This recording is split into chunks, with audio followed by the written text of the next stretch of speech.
ರಾಜ್ಯದ ಎಲ್ಲ ವಿದ್ಯಾರ್ಥಿಗಳಿಗೆ ಸಿಎಂ ಭರ್ಜರಿ ಗುಡ್ ನ್ಯೂಸ್ ಅನ್ನ ಕೊಟ್ಟಿರುವಂಥದ್ದು.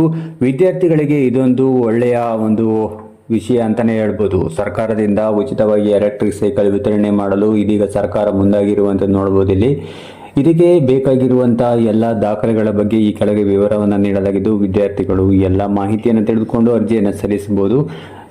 ವಿದ್ಯಾರ್ಥಿಗಳು ಈ ಕೆಳಗೆ ಯಾವೆಲ್ಲ ರೂಲ್ಸನ್ನು ಫಾಲೋ ಮಾಡುವ ಮೂಲಕ ಆನ್ಲೈನ್ ಅರ್ಜಿಯನ್ನು ಸಲ್ಲಿಸಬಹುದು ಅನ್ನೋದರ ಬಗ್ಗೆ ಸಂಪೂರ್ಣವಾದ ಮಾಹಿತಿ ನೀಡಲಾಗಿದೆ. ಇಲ್ಲಿ ನೋಡಬಹುದು, ಈ ರೀತಿಯಾಗಿರ್ತಕ್ಕಂಥ ಎಲ್ಲ ರೂಲ್ಸನ್ನು ಫಾಲೋ ಮಾಡಬೇಕಾಗತ್ತೆ. ಇದು ಯಾರೆಲ್ಲ ವಿದ್ಯಾರ್ಥಿಗಳು ಅರ್ಜಿ ಸಲ್ಲಿಸಲು ಅರ್ಹತೆಯನ್ನು ಹೊಂದಿದ್ದಾರೆ ಅನ್ನೋದರ ಬಗ್ಗೆ ನೋಡ್ತಾ ಹೋಗೋಣ.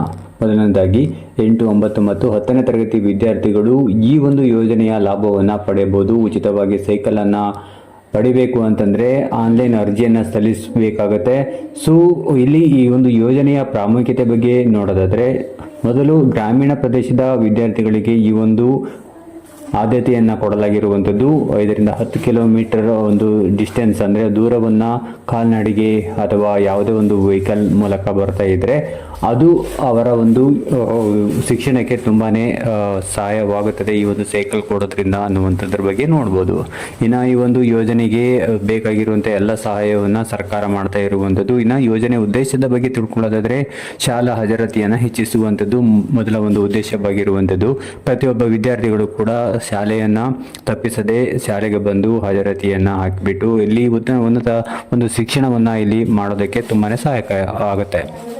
ಇನ್ನು ಅದಾದ ನಂತರ ಇಲ್ಲಿ ಶಾಲಾ ಶಿಕ್ಷಣ ಮುಂದುವರಿಯಲು ನೆರವಾಗುತ್ತೆ. ಯಾಕಂದರೆ ಮಧ್ಯಂತರ ಶಾಲೆಯನ್ನು ಬಿಡುವುದರಿಂದ ಮಕ್ಕಳಿಗೆ ವಿದ್ಯಾಭ್ಯಾಸ ಕುಂಠಿತವಾಗುತ್ತೆ. ಹಾಗೆ ಅವರು ಒಂದು ಒಳ್ಳೆಯ ಎಜುಕೇಷನನ್ನು ಪಡ್ಕೊಳ್ಳೋಕ್ಕೆ ಕಷ್ಟವಾಗಬಹುದು. ಸೊ ಹಾಗಾಗಿ ಇದು ಒಂದು ತುಂಬಾ ಸಹಾಯವಾಗಿರುವಂಥದ್ದು. ಇನ್ನು ಹೆಣ್ಣು ಮಕ್ಕಳ ಶಿಕ್ಷಣಕ್ಕೆ ಪ್ರೋತ್ಸಾಹವನ್ನು ನೀಡಿದಂತೆ ಆಗುತ್ತದೆ. ಇನ್ನು ಶಿಕ್ಷಣದ ಪ್ರವೇಶದ ಸುಲಭವನ್ನು ಗೊಳಿಸುವಂಥದ್ದು ಈ ಒಂದು ಯೋಜನೆಯ ಮುಖ್ಯ ಉದ್ದೇಶ ಆಗಿರುವಂಥದ್ದು.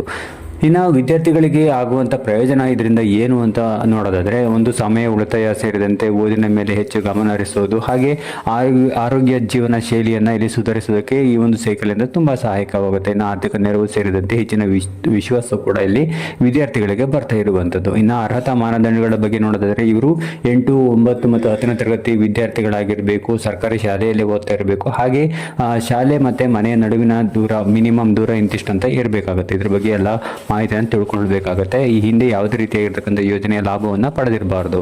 ಅದಾದ ನಂತರ ಇಲ್ಲಿ ಅರ್ಜಿ ಸಲ್ಲಿಸಲು ಅಗತ್ಯ ದಾಖಲೆಗಳ ಬಗ್ಗೆ ವಿವರ ನೋಡೋದಾದರೆ, ಆಧಾರ್ ಕಾರ್ಡ್ ಸೇರಿದಂತೆ ಶಾಲಾ ಪ್ರವೇಶ ಪತ್ರ, ಹಾಗೆ ಇತ್ತೀಚಿನ ಅಧ್ಯಯನ ಪ್ರಮಾಣ ಪತ್ರ ಸೇರಿದಂತೆ ಜಾತಿ ಆದಾಯ ಪ್ರಮಾಣ ಪತ್ರ, ನಿವಾಸ ಪ್ರಮಾಣ ಪತ್ರ, ಹಾಗೆ ಪಾಸ್ಪೋರ್ಟ್ ಸೈಜ್ ಫೋಟೋ ಸೇರಿದಂತೆ ಬ್ಯಾಂಕ್ ಖಾತೆ ವಿವರಗಳು, ಹಾಗೆ ವಿದ್ಯಾರ್ಥಿಗಳ ಹಾಜರಾತಿ ದಾಖಲೆಗಳು ಇವೆಲ್ಲವೂ ಬೇಕಾಗುತ್ತೆ.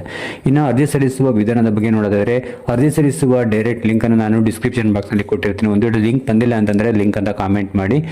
ಇನ್ನು ಈ ಒಂದು ವಿವಿಧ ಹಂತಗಳನ್ನು ಫಾಲೋ ಮಾಡುವ ಮೂಲಕ ಆನ್ಲೈನ್ ಅರ್ಜಿ ಸಲ್ಲಿಸಬಹುದು. ಒಟ್ಟಾರೆಯಾಗಿ ಹೇಳಬೇಕು ಅಂತಂದರೆ, ಈ ಒಂದು ಯೋಜನೆಯ ಲಾಭ ಕರ್ನಾಟಕದ ಎಲ್ಲ ವಿದ್ಯಾರ್ಥಿಗಳಿಗೆ ಮುಂದಿನ ದಿನಗಳಲ್ಲಿ ಸಿಗಲಿ ಅಂತ ಹೇಳ್ತಾ, ಇದೇ ರೀತಿ ಹೊಸ ಹೊಸ ಯೋಜನೆಗಳ ಬಗ್ಗೆ ಮಾಹಿತಿಗಾಗಿ ನಮ್ಮ ಒಂದು ಯೂಟ್ಯೂಬ್ ಚಾನಲನ್ನು ಸಬ್ಸ್ಕ್ರೈಬ್ ಮಾಡಿಕೊಳ್ಳಿ. ಹಾಗೆ ಈ ವಿಡಿಯೋವನ್ನು ಎಲ್ಲರಿಗೂ ಶೇರ್ ಮಾಡಿ.